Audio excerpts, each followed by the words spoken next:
Hey guys, இன்னைக்கு தேதியில ட்ரெண்டிங்கான எல்லாருமே ஆச்சரியமாகவும் அதிர்ச்சியாகவும் டிஸ்கஸ் பண்ற ஒரு பொதுவான விஷயம் தங்கத்துடைய இந்த ராக்கெட் விலையேற்றம் பத்தி தான். தங்க நகை மேல ஆசை இல்லாதவங்கன்னு யாருமே இருக்க முடியாது. அப்படி ஆசையே இல்லைன்னு சொல்றவங்க கூட இன்ட்ரெஸ்டிங்கா டிஸ்கஸ் பண்ற ஒரு டாபிக்கா தான் இது இப்போ மாறிப்போச்சு.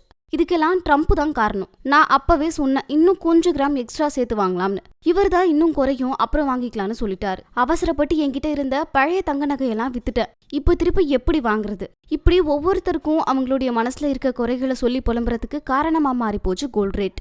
இந்தியா மாதிரியான நாடுகள்ல தங்கத்துக்கான மதிப்பும் அதுக்கான தேவையும் எப்பவுமே அதிகம்தான். வீடுகள்ல சாதாரணமா எல்லாருமே தங்கத்தை ஒரு டெய்லி வியராவும் யூஸ் பண்ணுவோம். அதே சமயம் அதை ஒரு பொட்டன்ஷியலான அசட்டா கூட பயன்படுத்துவோம். என்னதான் விலை அதிகமானாலும் நம்ம மக்கள் அதை வாங்குறத குறைப்பாங்களே தவிர கம்ப்ளீட்டா ஸ்டாப் பண்ண மாட்டாங்க. கோல்டு வச்சுக்கிறது ஒரு பிரஸ்டீஜ் இஷ்யூ. அதை ஒரு ஸ்டேட்டஸ் சிம்பிளா நினைக்கிறதால இந்தியா எப்பவுமே கோல்டு அண்ட் அதர் ப்ரெஷியஸ் ஜுவல்லரிக்கான சிறந்த மார்க்கெட் பிளேஸா பார்க்கப்படுது. அது சரி, இதெல்லாம் எங்களுக்கே தெரிஞ்ச விஷயம் தான், வேற ஏதாச்சும் முக்கியமான டீடைல்ஸ் இருந்தா ஷேர் பண்ணுங்க அப்படின்னு கேக்குறீங்களா? ஒரு படத்துல வடிவேலு கேப்பாரு, இங்கேயே இருப்போமா இல்ல துபாய் போலாமா அப்படின்னு ஒரு கிளி ஜோசியர் கிட்ட கேட்ட மாதிரி எங்க மைண்ட்லயும் இந்த கோல்டு ரேட் பத்தின 1000 கேள்விகள் இருக்கு. அதுக்கான பதில் தான் இன்னும் கிடைக்கல. கவலையே படாதீங்க. உங்க மைண்ட்ல ஒரு கேள்வி வந்தா, ஒரு கன்ஃபியூஷன் வந்தா அது டைரக்டா எங்களுடைய காதுகளுக்கும் கேட்டுரும். உடனே நாங்க அதுக்கான சொல்யூஷனை தேடவும் ஆரம்பிச்சிருவோம். அப்படி ஒரு டிஸ்கஷனை தான் இன்னைக்கு இந்த பதிவுல பார்க்க போறோம். முதல்ல இந்த தங்கத்துக்கான விலை ஏற்றத்துக்கான காரணம் தான் என்ன? யார் இந்த விலையை ஃபிக்ஸ் பண்றாங்க? நகைக்கடை ஓனரா இல்ல சென்ட்ரல் கவர்மெண்டா? யார் நினைச்சா தங்கத்தோடைய விலையை குறைக்க முடியும்? பொதுவா கோல்டோடைய ரேட்டை ஒரு தனி நபரோ இல்ல ஒரு கவர்மெண்டோ முடிவு செய்யறது இல்ல. அப்படி செய்யவும் முடியாது. குளோபல் மார்க்கெட்டை பொறுத்து, லோக்கலா அதோடைய தேவையை பொறுத்து தான் தங்கத்துடைய விலை முடிவு செய்யப்படும். லண்டன் புல்லியன் மார்க்கெட் அசோசியேஷன் சொல்லப்படுற ஒரு அமைப்பு தான் அபிஷியலா ஒரு நாளைக்கு 2 முறை ஒரு அவுன்ஸ் தங்கத்துடைய விலையை டாலர் ரேட்டா டிக்ளேர் பண்ணுவாங்க. இது முழுக்க தங்கத்துடைய சப்ளை அண்ட் டிமாண்டை பொறுத்து தான் முடிவு செய்வாங்க. HPSC, JP Morgan Chase, UBS, Goldman socks மாதிரியான முக்கியமான ஃபினான்ஷியல் இன்ஸ்டிடியூஷன்ஸ் இந்த விலையை ஃபிக்ஸ் பண்றதுல இம்பார்ட்டன்டான ரோல் பிளே பண்றாங்க. இது எல்லாமே வேர்ல்டு முழுக்க இருக்க முக்கியமான கம்பெனிஸ். அதனாலதான் இவங்க ஃபிக்ஸ் பண்ற பிரைஸ் உலகம் முழுக்க ஒரு பாதிப்பை ஏற்படுத்துது. இந்த விலை இந்தியாக்குள்ள வரும்போது அதுல சில மைனர் வேரியேஷன்ஸ் மட்டும் இருக்கும். கோல்ட் ரேட் US டாலர்ஸ்ல இருக்கிறதால இந்தியா கரன்சிக்கும் US டாலர்ஸ்க்கும் இருக்க எக்ஸ்சேஞ்ச் ரேட், கோல்டுக்கு இருக்க இம்போர்ட் டியூட்டிஸ், அதுக்கப்புறம் GST, டிரான்ஸ்போர்டேஷன் காஸ்ட், அப்புறம் அதை ரிஃபைன் பண்றதுக்காக ஆகிற காஸ்ட் இதெல்லாமே சேர்த்து இன்டர்நேஷனல் மார்க்கெட் ரேட்டை விட அதிகமாவோ இல்ல கொஞ்சம் கம்மியாவோ ஃபிக்ஸ் பண்ண முடியும். இந்தியால தங்கத்தோட விலையை ஆத்தென்டிக்கா பப்ளிஷ் பண்றதுக்கு சில இன்ஸ்டிடியூஷன்ஸ் இருக்கு. Indian bullion and jewellery associations Mumbai, அப்புறம் மல்டி கமாடிட்டி எக்ஸ்சேஞ்ச். இவங்க தான் நம்ம நாட்டுடைய தங்கத்தின் விலையை பப்ளிஷ் பண்ணுவாங்க. இது தவிர இன்னும் லோக்கலா ஸ்டேட் வைஸ் இருக்க அசோசியேஷன்ஸும் இருக்கு. இவங்க ஜுவல்லரி மேக்கர்ஸ் கூட சேர்ந்து அந்த சீசனை பொறுத்து அதுக்கான விலையை சூஸ் பண்ணுவாங்க. இது தவிர இன்னும் லோக்கலா ஸ்டேட் வைஸா இருக்க அசோசியேஷன்ஸும் இருக்கு.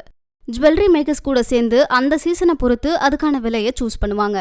இப்படி பல ஃபேக்டர்ஸ் இதுக்கு பின்னாடி இருக்கிறதால தான் தங்கத்தோட விலை கண்டினியூஸா ஏறிக்கிட்டே போகுது. இது மட்டும் இல்லாம டாலருடைய ரேட் அதிகமானா, வார் மாதிரியான ஏதாச்சும் பதட்டமான சூழல் வந்தா, வேர்ல்டு ஃபுல்லா இருக்க சென்ட்ரல் பேங்க்ஸ் அதிகமான தங்கத்தை வாங்க ஆரம்பிச்சா, ஷேர் மார்க்கெட் டவுன் ஆகுறப்போ, சில இன்வெஸ்டர்ஸ் அதிகமா தங்கத்துல முதலீடு செய்ய ஆரம்பிக்கிறப்போ, இன்ஃப்ளேஷன்ஸ் மாதிரியான சில விஷயங்கள் குளோபலா ஒரு தாக்கத்தை ஏற்படுத்துறப்போன்னு தங்கத்தோடைய விலையில எப்பவுமே ஒரு ஃபிளக்சுவேஷன் இருந்துகிட்டே இருக்க பல காரணங்கள் இருக்கு. நம்ம வீடுகள்ல சாதாரணமா சொல்லப்படுற வார்த்தைகள், அந்த காலத்துல 1000 ரூபாய்க்கு ஒரு சவரன் கோல்டே வித்துச்சு, ஆனா இப்போ என்ன பண்றது அப்படின்னு பல விஷயங்கள் பேசுறத நம்ம காதுபட கேக்குறோம். ஆனா இப்பவும் அதே ஸ்டோரி தான். இப்ப தங்க வைக்கிற விலைய பார்த்தா பணமா கொடுக்க நம்ம ரொம்ப யோசிக்கிறோம். 1 லட்சம் ரூபாய் இருந்தா 7 கிராம் தங்கம் தான் இப்போதைக்கு வாங்க முடியும். அதாவது முழுசா ஒரு பவுன் கூட வாங்க முடியாது. இதுல மேக்கிங் சார்ஜஸ், வேஸ்டேஜஸ்னு பல விஷயங்கள் சேரும். இவ்வளோ பிரச்சனைகள் இருந்தாலும் நம்ம மக்களுக்கு தங்கம் மேல இருக்கிற ஆர்வம் கம்மியாச்சா அப்படின்னு கேட்டா சுத்தமா இல்ல அப்படின்னு தான் சொல்லணும். தீபாவளி மாதிரியான ஃபெஸ்டிவல் சீசன்ல தங்கத்தோடைய விலை எவ்வளோ ஏறினாலும் பரவாயில்லன்னு அதை வாங்குறவங்க தான் அதிகமா இருக்காங்க. சேவிங்ஸ் செக்யூர்டான, அதே சமயம் மனசுக்கு ரொம்ப சந்தோஷம் தர ஒரு முதலீடு. ஏதாச்சும் ஒரு சின்ன நெருக்கடி வந்தா உடனே தங்கத்தை பணமா மாத்தக்கூடிய வசதின்னு நம்ம குடும்பங்கள்ல தங்கம் வாங்குறதுக்கு ரீசன் நிறைய பேருக்கு. அதனால தங்கம் நம்மள பொறுத்த வரைக்கும் ஒரு ஆடம்பரமான பொருள் இல்ல, ஒரு அத்தியாவசியமான தேவை. இன்னைக்கு இல்லைனா கூட என்னைக்காச்சும் ஒரு நாள் அது ஒரு யூஸா மாறும் அப்படிங்கிற கான்செப்ட்ல தான் பல பேர் இங்க தங்கமே வாங்குறாங்க. சீர்வரிசை, கல்யாணம், சடங்குகள்னு ரொம்ப க்ளோஸான ரிலேட்டிவ்ஸ் மத்தியில தங்கத்தை புழங்க விடுறாங்க. இன்னைக்கு நீங்க செய்யற தங்கத்தினுடைய மதிப்பு மாறாம ஒரு நாள் ரிட்டர்ன் வரும் அப்படிங்கிற நம்பிக்கை. இது நம்ம குடும்பங்கள்ல இருக்க ஒரு பாரம்பரியமான முறை. இதை பேஸா வச்சு நம்ம தங்கத்தை ஒரு நல்ல முதலீடா மாத்தலாம். அப்படி செஞ்சா அதனால வர பிரச்சனைகள் என்ன, பெனிஃபிட்ஸ் என்ன, வாங்க அதையும் தெரிஞ்சுக்கிட்டு அப்புறம் தங்கத்துல இன்வெஸ்ட் பண்ணலாமா வேணாமான்னு ஒரு நல்ல முடிவு எடுப்போம். கோல்டுல இன்வெஸ்ட் பண்ணணும் அப்படின்னு முடிவெடுத்துட்டா உடனே அதோடைய ஹிஸ்டரியை கொஞ்சம் அலசி பார்க்கறது நமக்கு ரொம்ப நல்லது. ஏன்னா வெறும் தேவைக்காக நகை வாங்காம அது ஒரு சீரியஸான இன்வெஸ்ட்மெண்ட் சாய்ஸா டிசைட் பண்ணிட்டா அதுக்கான சரியான முடிவுகளை எடுக்கணும். சும்மா நானும் தங்கத்துல இன்வெஸ்ட் பண்ண போறேன்னு இருக்கக்கூடாது. பாஸ்ட்ல இது வரைக்கும் எப்பெல்லாம் விலை அதிகமாகிருக்கு, அப்போ குளோபலா என்ன மாதிரியான நிகழ்வுகள் ஏற்பட்டிருக்கு அப்படிங்கிறத பார்க்கணும். முக்கியமா இன்ஃப்ளேஷன் பீரியட்ஸ்ல தங்கத்துடைய விலையில என்ன மாதிரியான சேஞ்சஸ் இருந்திருக்குன்னு பாருங்க. இந்தியா மாதிரியான நாடுகள்ல ஜியோபாலிட்டிக்கல் ஈவெண்ட்ஸ்னு சொல்லப்படுற புவிசார் அரசியல் நிகழ்வுகளையும் முக்கியமா பார்க்கணும். எப்பெல்லாம் பீக் டிமாண்ட் இருந்திருக்கோ அப்பெல்லாம் கோல்டு ரேட்ல எந்த மாதிரியான பேட்டர்ன் சேஞ்ச் ஆயிருக்கு அப்படிங்கறத கண்டிப்பா நோட் பண்ணணும். அதை வச்சு கூட ஓரளவுக்கு நம்ம அதோடைய ஃபியூச்சர் வேல்யூவை ப்ரிடிக்ட் பண்ண முடியும்.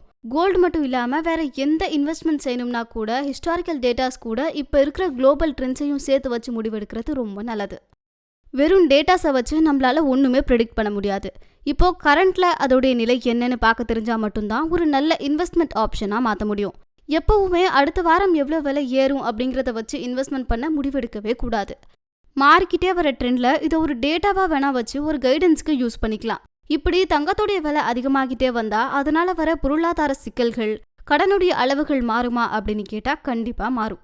அளவுக்கு அதிகமா விலை ஏறிக்கிட்டே வர தங்கத்துடைய மார்க்கெட் ரேட் கோல்ட் லோன்ஸ்லயும் இப்படி ஒரு இம்பாக்டை கிரியேட் பண்ணும். தங்கத்துடைய விலை அதிகமாகறப்போ அதுக்கான வேல்யூவும் அதிகமாகும். தங்கத்துடைய மதிப்புக்கு இணையான வட்டி விகிதம் அதிகமாக கிடைக்கும். கொலாட்ரல் சேஞ்சஸ் அதிகமாகிறப்போ அதுக்கான பெரிய அளவு கடன் கிடைக்கவும் வாய்ப்பு இருக்கு. இப்படி தங்கத்துக்கான மதிப்பு தொடர்ந்து அதிகமாகிறப்போ அதுவே அடுத்த சைக்கிளை உருவாக்கும். தங்கத்துக்கான வட்டி விகிதம் அதிகமானா அது திரும்பவும் தங்கத்தோட விலையை அதிகப்படுத்தும். சரி, இப்படி ராக்கெட் வேகத்துல போற தங்கத்தை நம்மள மாதிரி சாதாரணமான மக்கள் வாங்கத்தான் முடியுமா? அதனால நம்மள போல சாதாரணமான மக்களுக்கு ஏதாச்சும் நல்லது இருக்கா? நிச்சயமா இருக்கு.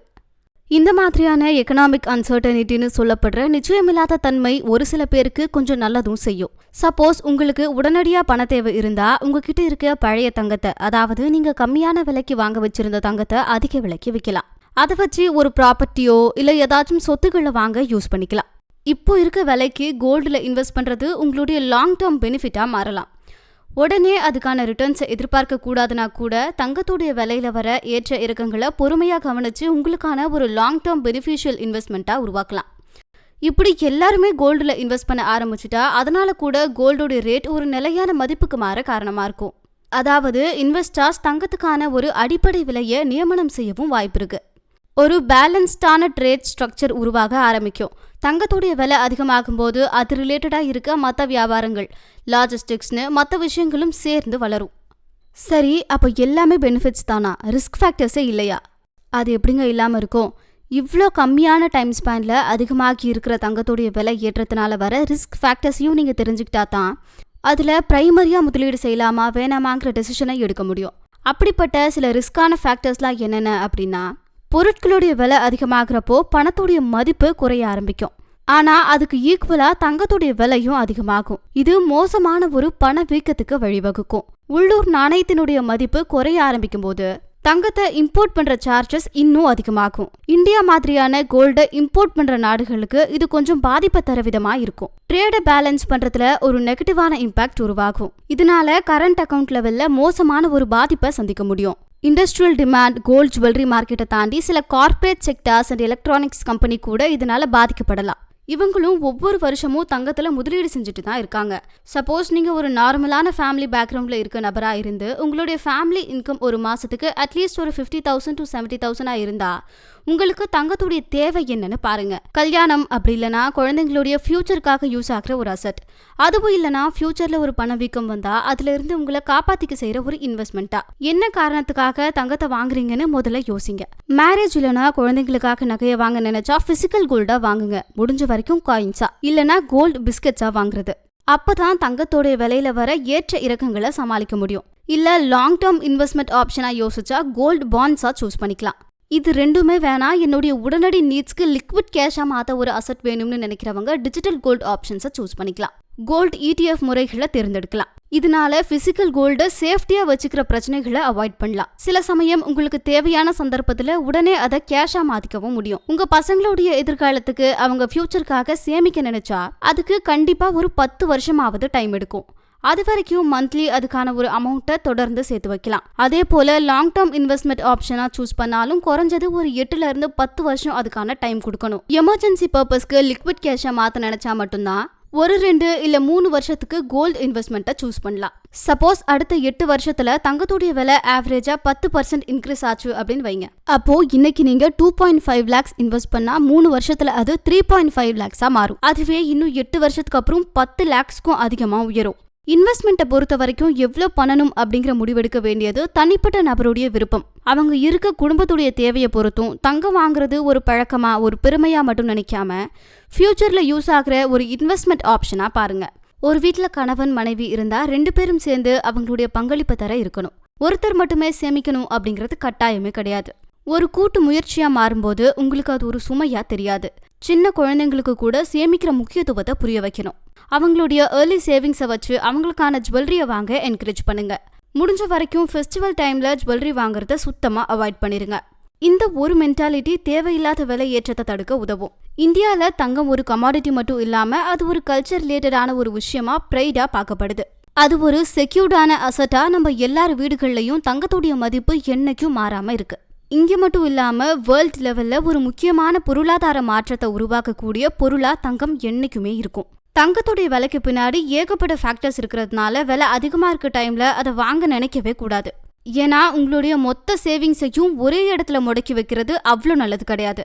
தங்கம் வாங்குறதுக்கு முன்னாடியும் அதுல பெரிய அளவுக்கு இன்வெஸ்ட் பண்றதுக்கு முன்னாடியும் உங்களுடைய லிமிட் என்ன அப்படிங்கறத நீங்க நல்லா தெரிஞ்சிருக்கணும்.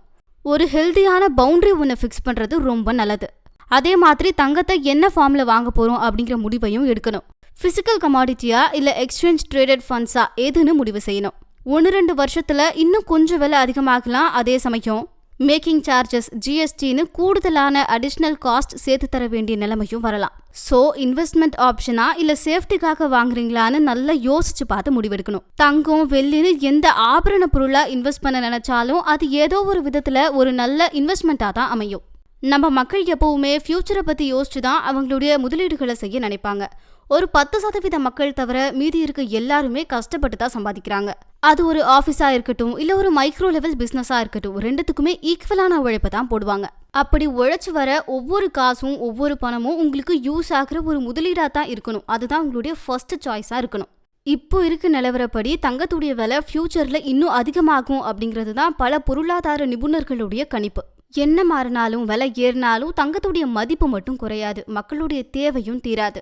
உங்களுடைய ஹார்ட் ஏர்ன்டு மணியை உங்களுடைய குடும்ப சூழ்நிலையும் சேவிங்ஸையும் மனசுல வச்சு உங்களுடைய விருப்பமான குவான்டிட்டியில இன்வெஸ்ட் பண்ணலாம். இன்வெஸ்ட்மெண்ட் ஐடியாஸ் இருக்கிற எல்லாருமே அவங்களுக்கான சரியான ரிசர்ச் ஒர்க்கை செஞ்சு வச்சுக்கிறது ரொம்ப நல்லது. மார்க்கெட் ஸ்ட்ராட்டஜியை தெரிஞ்சு உங்களுடைய பர்சனல் நீடை சாட்டிஸ்ஃபை பண்ற அளவுக்கு தங்கத்துல முதலீடு செய்யலாம். இந்த பதிவில் சஜஸ்ட் பண்ண எல்லாமே ஏகப்பட்ட வெப்சைட்ஸ்ல இருக்க டீடைல்ஸோடைய தொகுப்பு தான். இதுல ஃபைனல் டெசிஷன் ஒவ்வொருத்தருடைய தனிப்பட்ட விருப்பமா இருக்கிறது ரொம்ப நல்லது. யாருடைய டேட்டாஸையும் அப்படியே ஏத்துக்காம உங்க பங்குக்கு நீங்களும் கொஞ்சம் இன்ட்ரெஸ்ட் எடுத்து ரிசர்ச் பண்ணி பார்த்து அதுக்கேற்ற முடிவுகளை எடுங்க. தங்கத்தோட விலை மாதிரியே உங்களுடைய வாழ்க்கையும் இன்னும் அதிக உயரத்துக்கு போக எங்களுடைய வாழ்த்துக்கள். மீண்டும் ஒரு நல்ல பதிவுல பார்க்கலாம். அது வரைக்கும் டாடா பபாய்.